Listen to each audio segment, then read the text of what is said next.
Welcome to R five TV news. Renigunta పోలీసులు చాకచక్యంగా వ్యవహరించి ఫైర్ ఇంజిన్ సాయంతో మంటలను అదుపు చేశారు. మామండూరు కుక్కలదొడ్డి మధ్య స్క్రాప్ లోడ్ తో చెన్నై నుండి ముంబై వెళ్తున్న లారీ ప్రమాదవశాత్తు మంటల్లో చిక్కుకుంది. అగ్నిమాపక సిబ్బంది సహాయంతో మంటలు ఆర్పడం చేశారు. ప్రమాదంలో ఎవరికీ గాయాలు కాలేదు. మంటలకు గల కారణాలు తెలియాల్సి ఉంది. సిఐ జయచంద్ర, ఎస్ఐ ధర్మారెడ్డి తమ సిబ్బంది, అగ్నిమాపక సిబ్బంది కలిసి మంటలను అదుపు చేశారు.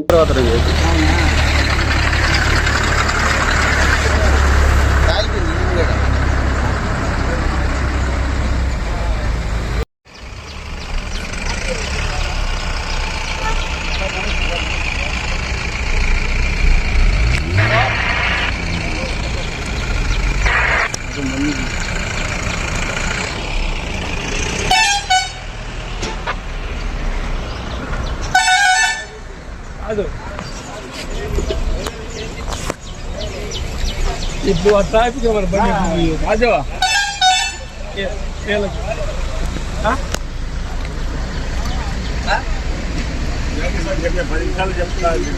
ఫోటో తీసినావా